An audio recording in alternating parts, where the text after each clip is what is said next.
Hello everyone and welcome back to my channel, or if you're new here, welcome. My name is Faith. Thank you so much for being here. Today I'm going to be taking a look back at my labor and delivery story. This was one of the bigger videos on my channel back when I started mommy videos and really started going at that route on my channel, and I haven't watched it since then, and my daughter is almost 19 months old, so it's over a year and a half ago since I posted that video and watched that video. And I'll fill you in on a little secret. Nick and I are probably trying to conceive in 2021, so I'm very curious just to remember that labor and delivery story because I feel like you forget a lot. And I didn't use an epidural. I used no help or medication whatsoever, and I really want to do that again. So I kind of just want to see what it was like, at least from my memory then. I believe I filmed that video probably like a week after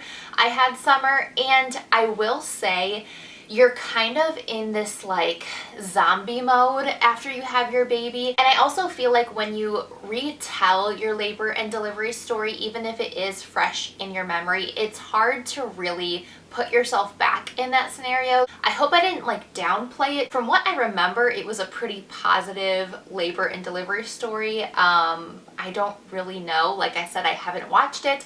But yeah, I kind of just want to rewatch it with you guys, show you my reaction, and get myself mentally prepared for baby number 2. So if you like this video and like what you see, I would love it if you would consider subscribing to my channel if you haven't yet. But yeah, guys, let's get into the video. Okay, so I'm pulling up the video now, and I'm really interested to see how I explain everything. I could totally look back at this and be like, oh, it's not as bad as I'm trying to remember, or oh, I forgot all of those things. Okay, here it is. Natural labor and delivery story. Natural birth with no epidural, no medicine. It's a 20-minute long video. I'm gonna watch the whole thing with you guys and skip through and kind of just show you my reaction as I'm watching. So I'm gonna prop the video up here on my little pillow pad. So here we go. Oh my gosh, there were a lot of comments on this video. Hello everyone, welcome back to my channel, or if you're new, welcome. My name is Faith. Thank you so much for being here. In this video, I'm going to be telling you all about my labor and delivery story. As I sit here today, it's been a week and 1 day since my labor and delivery. So yeah, it was a week after delivery. I was right on that. I did post a mini short birth vlog. If you haven't seen that yet, I will link it down below in the description box. Pausing for a second, I hope this video isn't too long, but I didn't really do a full birth vlog and everything. I guess I just wasn't mentally ready for that. I know a lot of mom bloggers do that, and it's really what jumpstarts their channel. I just wasn't ready for that.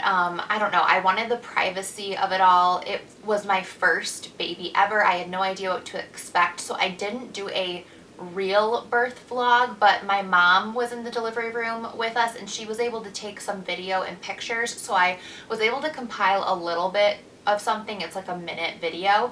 I do think this next time around I maybe want to do a birth vlog. I'll have to talk to Nick and see if he's okay with me filming some things. Also, I just realized there's an annoying shadow there from this pillow. Sorry. Yeah, I'll have to see, because he is not really an on-camera person. He's not one of those husbands of the mommy vloggers that wants to be in videos, which is totally fine. We enjoy our privacy. Yeah, I kind of would maybe like to do more of a birth vlog next time.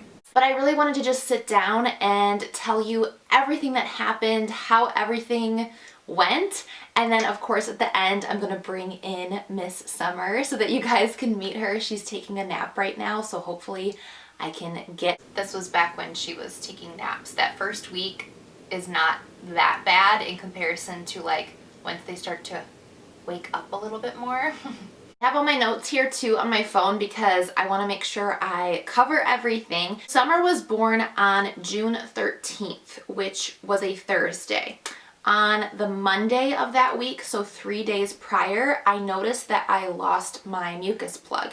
And I always thought that it was gonna be super, super gross or weird, or I was kind of freaked out by it, but it's literally just like boogers. It kind of looks like clear gel. It's nothing super gross. So that made me think that I was somewhat progressing or like maybe dilated a little bit more. The week prior at my 38-week appointment, I was 80% effaced and 1 centimeter dilated, I believe. So I was thinking maybe I've dilated a little bit more. I had been sort of crampy during the weekend, but nothing major. Then on, let's see, so that was Monday. Tuesday, nothing really happened. Wednesday the 12th, I started noticing more crampiness. I totally forgot that I had lost my mucus plug that week, because I remember losing my mucus plug and still feeling like, oh, this baby could still be like, I don't know, it felt like a long time away, even though it would have only been a couple weeks to my due date at that point. But yeah, I remember losing my mucus plug and then getting excited, but then also hearing from a ton of people that that doesn't necessarily mean the baby's coming right away. But in my case, the baby came like 3-4 days later. I had been sort of crampy during the weekend, but nothing major. Then on, let's see, so that was Monday. Tuesday, nothing really happened. Wednesday the 12th, I started noticing more crampiness. There wasn't really a lot of tightening, which I know is what it's supposed to feel like. It was more just like a period cramp that would come, and it started to get really, really regular, but it was super mild and it didn't last long each time. So I'd say for a good 2 hours on Wednesday during the day, I had these period-like cramps every 5 to 10 minutes, but they only lasted like 20 to 30 seconds. I did actually call my doctor just because of the length of time. I was having them for at least 2 hours, and it was like 5 to 10 minutes apart. So they say to call when it's 5 minutes apart and at least 30 seconds long. So I wasn't fully there yet, but I was just kind of curious if I should do anything. They said it might be early signs of labor, but it might not be. Keep tracking them, and if it gets more intense, call back. So that afternoon, nothing really happened, but then the early morning of the 13th, which was the day Summer was born, I woke up to like a really serious cramp. It wasn't anything super painful. It was just like, oh, okay, that's something a little bit more aggressive than what we were dealing with yesterday. So I don't think I really explained what that cramp felt like because I didn't want to be gross, but honestly, ever since having like a baby and now a toddler, I literally don't care, like things are gross. That contraction that woke me up, it felt like I had the largest poop of my life, like sitting in my stomach. Like, you know, really, really bad poop cramp, like, oh my gosh, I need to go to the bathroom. Yeah, that's what it felt like. Being a mom just makes you not care about talking about gross things like that. In my notes, I was keeping track of all my contractions, and I don't want to delete this, I just think it's so fun. But the first contraction that I timed was at 2:26 a.m.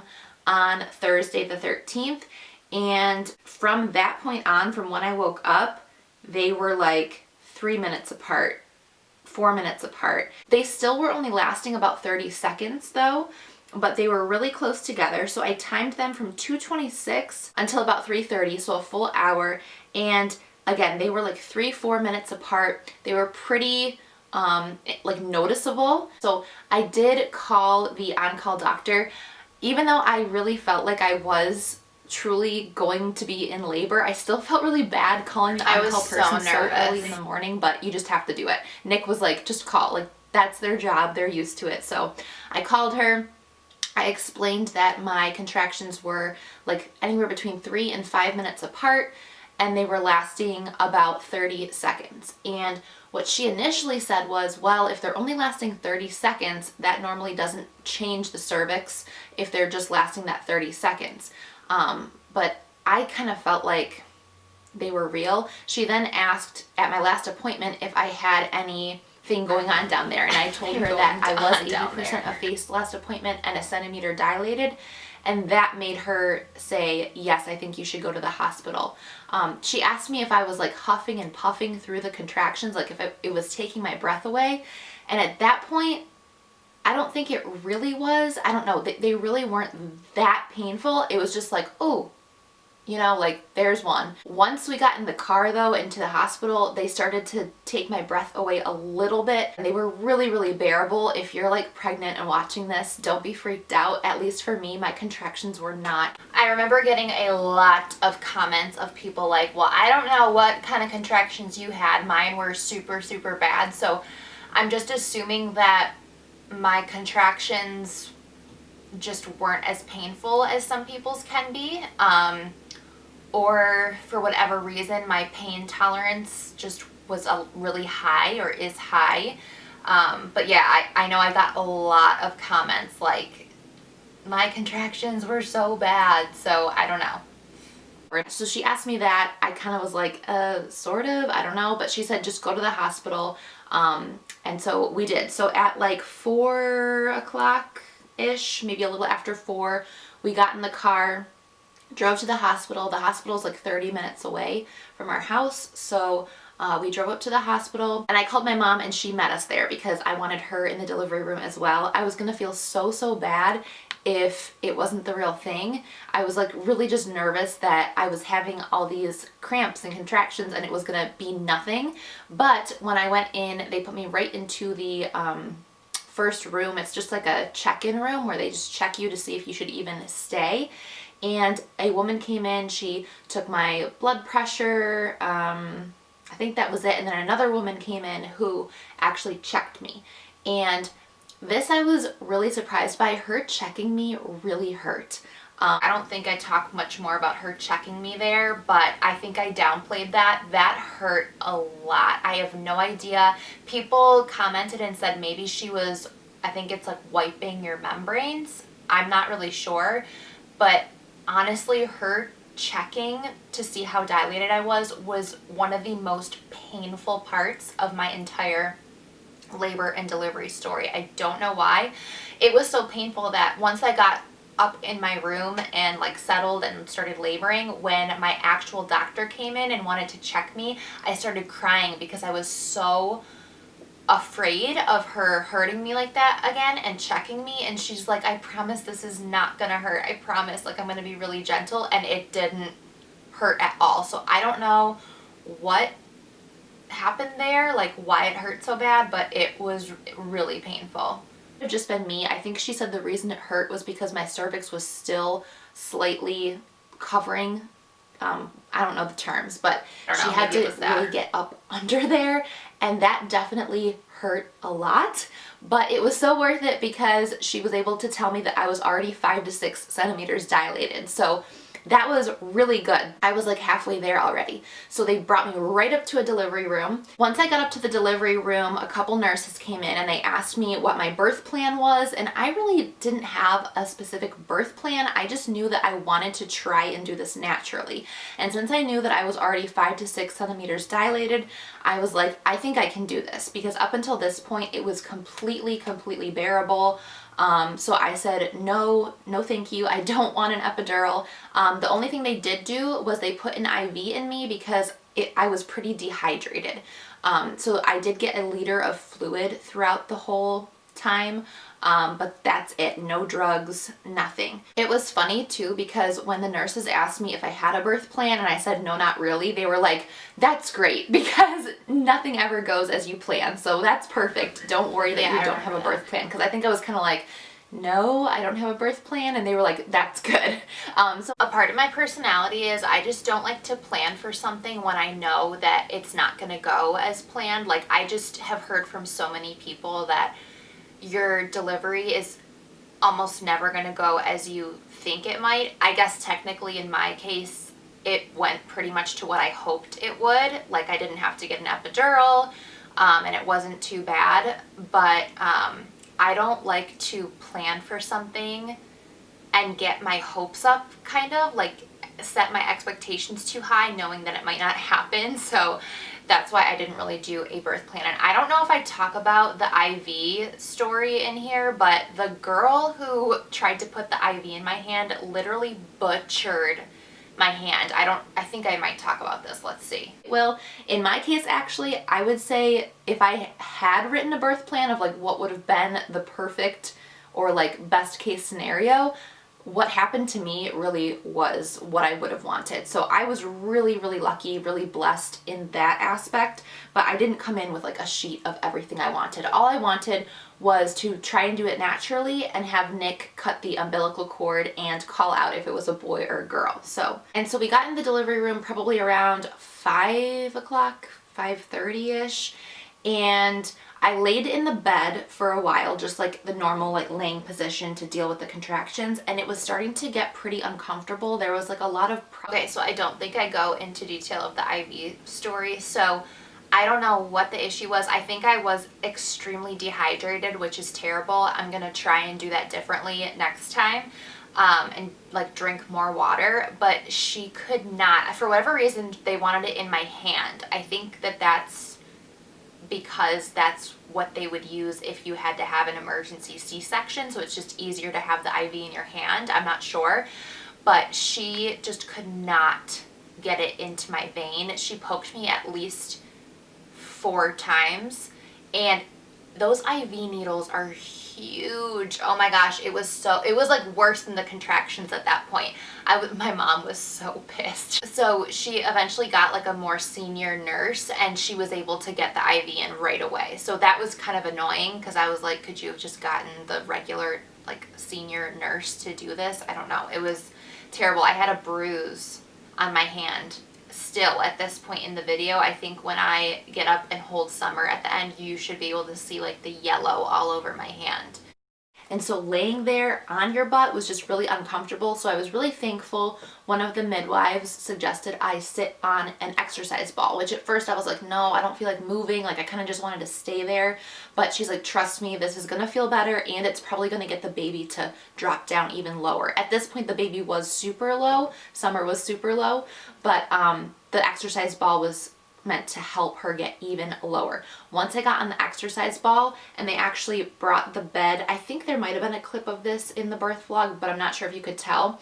I sat on the exercise ball right up against where the bed was, and they raised the bed so I could just like have my hands on the bed, and it was so much better, so much more comfortable.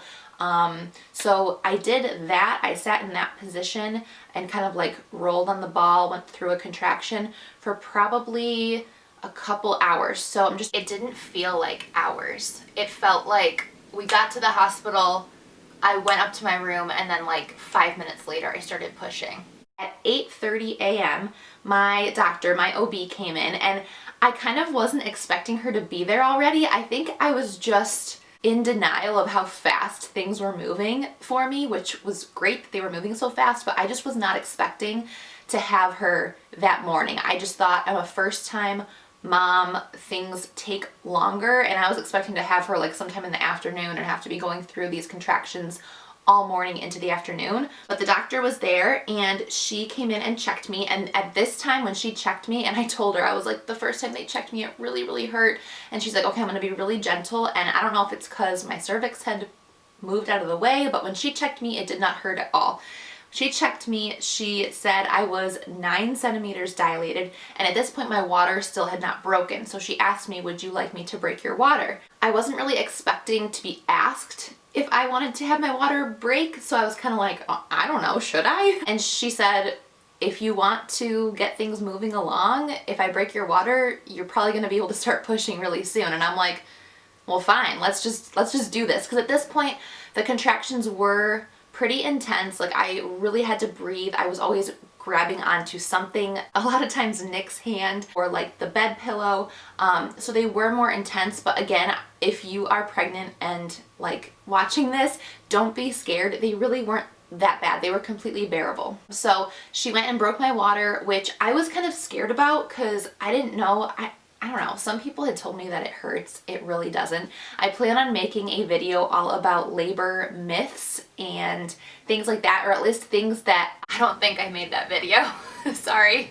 But yeah, she broke my water. It was absolutely like not even painless. Like I literally didn't even feel anything. There was nothing felt except for like a warm rush of water that came out of me. So that was at 8:30, and literally 5 minutes later, I could sense that my contractions were like wanting me to push a little bit. This is another thing that I was expecting just because of what people have told me and my mom has told me. Like when you get to the pushing stage, it's almost an uncontrollable urge to push.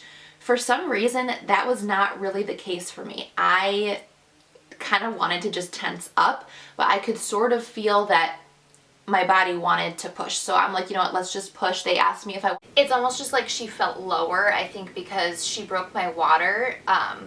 Summer had gone down further, so it felt like more pressure and lower. But yeah, I never got that like urge to like, I have to push. I've heard of times where women aren't ready to push and they need to take a break, but they just literally can't help themselves and they're pushing and the doctor's like, hold it in, like don't push. It was not like that at all for me. Like they had to force me to push. I did not want to push.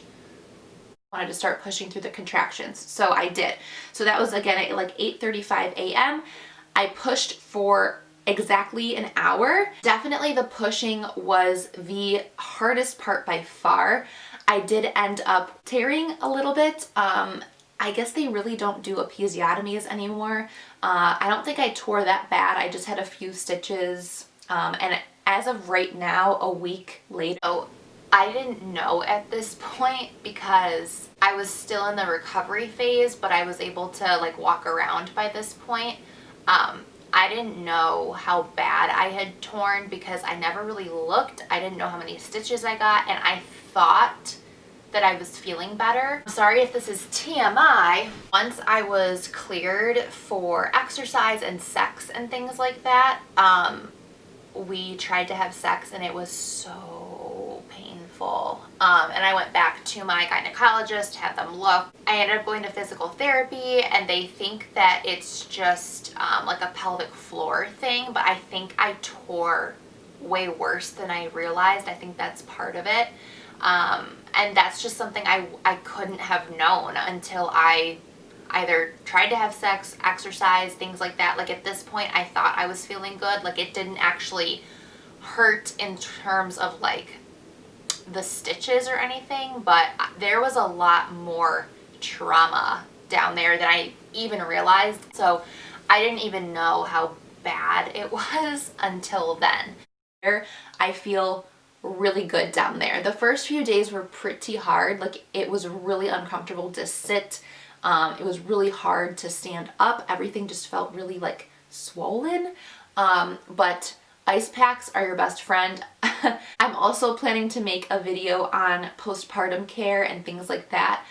So if you want to see that, let me know. But yeah, I did tear a little bit. That last hour, really, I think I almost lost it. At one point, I looked at my mom and Nick and I was like, I can't do this. I'm not going to be able to do this. And part of it too was in the beginning, like probably that first half hour of pushing, I didn't feel like anything was happening. Like I felt like I was just pushing and she wasn't getting any further down. So I also was like, this isn't even doing anything. I'm not even getting anywhere. And they all were like, yes, you are. Yes, you are. They were really good at coaching me. The midwife was great. My doctor was great. And Nick and my mom were awesome. So Nick was so awesome. He was like a superstar. He told me how proud he was of me, and it was such a great experience. I'm so happy that I was able to do it naturally. And I really think if you don't think of it as even an option, like you just kind of go in and say, it's not an option, I'm gonna do this naturally, you can get through it.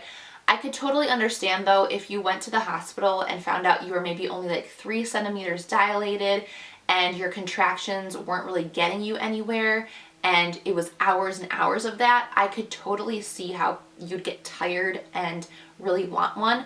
In my case, everything progressed so quickly. I mean, I got to the hospital at 4:30 or 5 and had her by 9:45. So it really was just a superb delivery story and I was able to do it naturally. Tips I have for doing it naturally is honestly get on an exercise ball, at least try it, even if you don't feel like you want to move because you're just like tense.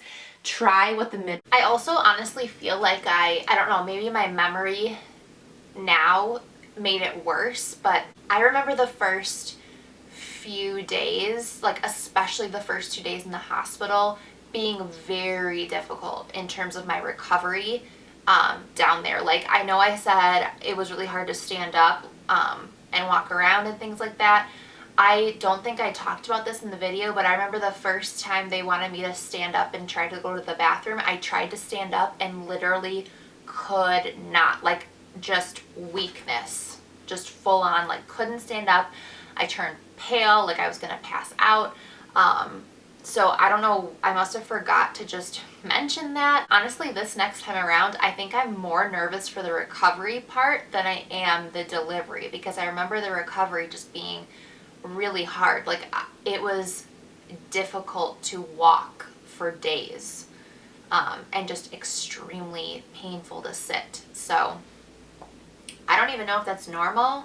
I've heard of people like walking all around after they do a vaginal delivery, but again, I clearly have some sort of pelvic floor issue that I've since discovered since this video, so that's probably why. But yeah, I'm not looking forward to that at all. Wife is telling you to try. Also, grabbing onto something really does help. Another thing I did was, there was like a dot on the ceiling that I just stared at. Like, I just stared at this dot, and that helped me. Deep breathing really helped me. You'll just be able to do it. There was nothing I really prepared for.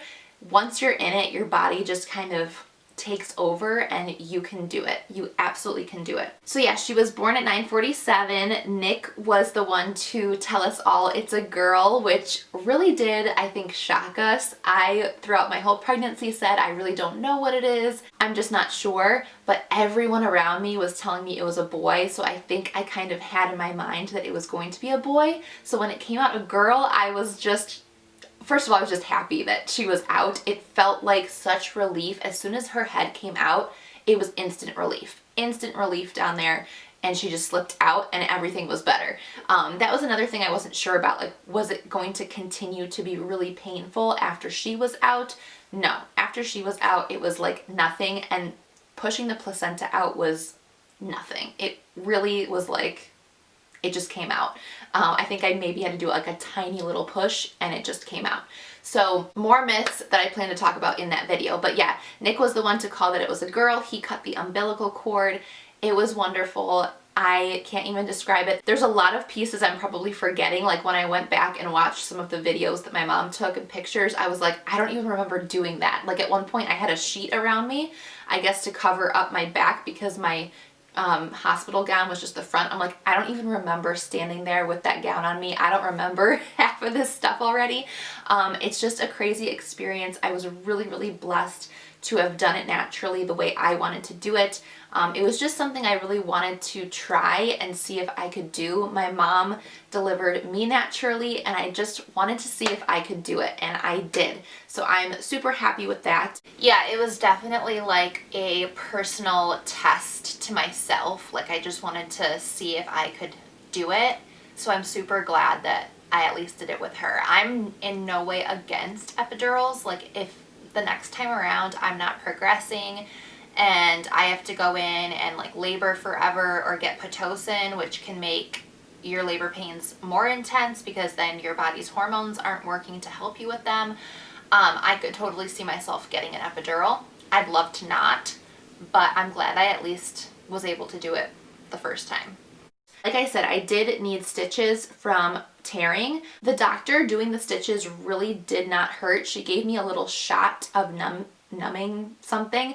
The shot didn't hurt either. Honestly, there's so much that just went on down there getting that baby out that all these other little things like stitches and the numbing shot, you don't even feel. Like, it's not even a big deal. I did not experience any shakiness really. I think I did a little bit of shaking. My legs shook a tiny bit after, but I've seen some women that really, really shake after. I'm just assuming because my labor was so short that I didn't experience that. Right as soon as she was born, I didn't mention this, but they just wipe her off a tiny bit and plop her right on you, and she latched onto me right away, like immediately, and she latched on for 2 hours. And in retrospect, it was really good because it was bonding for her and she was getting that colostrum, that first breast milk, but I know that she was not latched correctly because my breast, my nipple was really traumatized from that, and it made breastfeeding the first 4 days or so, extremely painful. I also plan, I feel like I keep saying throughout the video, I plan on doing this video, but I just have a lot of video ideas. I plan on doing a breastfeeding type of video, just things I've learned, because now a week into it, her and I are doing great. Like, she's latching great. Everything's going really well. I saw a lactation consultant. I went to that breastfeeding class, so I think I have a good amount of knowledge, and I can just also share with you my experience because it definitely is tricky. So yeah, she latched on for a couple hours there, which I think was really good for her and her growth. The sad thing was though, and I started to like look over at Nick, he didn't even get to hold her at all for the first two and a half hours. So we got her off. I think that's something I'll probably do different next time around. I had gone to a breastfeeding class, and I think I talked about it in one of my vlogs when I was pregnant, but in retrospect, the class was good, but I think it was almost like too overboard with some things. I just feel like she did not need to be latched on my one side for as long as she wanted. Like, I probably should have switched her. And I don't think she needed to be on for 2 hours. Maybe I'm wrong, but like, I just feel like looking back, that was just too much. That could have been time for Nick to also hold her and for me to get some rest. Like, I got no rest. I didn't sleep at all. So in retrospect, I think that could have been done differently. I don't remember if she just unattached or what happened, but he finally got to hold her, and that was so sweet. I'll pop up a picture here. Oh my gosh, it's so cute. They even stamped her foot on his hand after they did her footprints. Yeah, seeing that picture too, like that he had to wait that long to hold her, like, I don't know why we did that. Like, nobody said anything. Like, nobody was like, you don't have to. I don't know, they probably don't want to tell you what to do or not to do, but I don't know, next time around I think I want him to be able to hold the baby a lot sooner. Holding her, it's just so cute, so precious. So yeah, that is it. That is the labor and delivery story. All in all, my labor and delivery was really exactly what I could have hoped for, and we're doing great. So I'm gonna go get that little girl up. She's still sleeping. Let me go get her. So here's me. I'm like, why did I go get her while she was sleeping? Hopefully she stays asleep. I don't know, this was before I was really into making sure she would sleep well, but I guess she probably just stays asleep. When they're so little, they barely even get woken up. Here's Miss Summer. I was gonna put a cute outfit on her, but she's so happy in this swaddle right now. I highly recommend these Halo sleep sacks. She is extremely like handsy and armsy, and she will break out of the tightest swaddle with a blanket. So this has been a lifesaver for nighttime. So let me see if I can prop her up and show you. She's so sleepy. Oh, and there's the cue. She's gonna be ready to eat very soon. Oh my gosh, she was so little. We are just so in love with her. She's so sweet. She's already gained weight and gained 1.5 inches in length. We had her doctor appointment yesterday, her 1-week appointment, and she's doing super well. Let me get you a little close-up of her. So here's Miss Summer. She's very sleepy. She loves to sleep in the mornings, which actually makes sense. Hi! Which actually makes sense because I hadn't looked at pictures of her this little in forever. That was when I would feel her the least. When she was in me, when I was pregnant, I would not feel her kicking a lot in the morning. So I think this is just her little sleepy time. So that's the video, and honestly I feel like that is how I basically remember everything except for the recovery, like I sort of talked about. So yeah, I am super excited for what 2021 might have in store for our family. Definitely subscribe if you haven't yet. I would love to have you join the family here and join our journey of this year as I potentially go for baby number 2. We will see. I'm very anxious and nervous for the first trimester because last time around I was insanely nauseous. So hopefully it's not as bad, and if it is, hopefully I can just work through it. We shall see. But yeah, that's it guys. I'm sure this video is super long, so I'm gonna wrap it up. But yeah guys, thanks for watching. I love you all so much, and I can't wait to see you in the next video. Bye!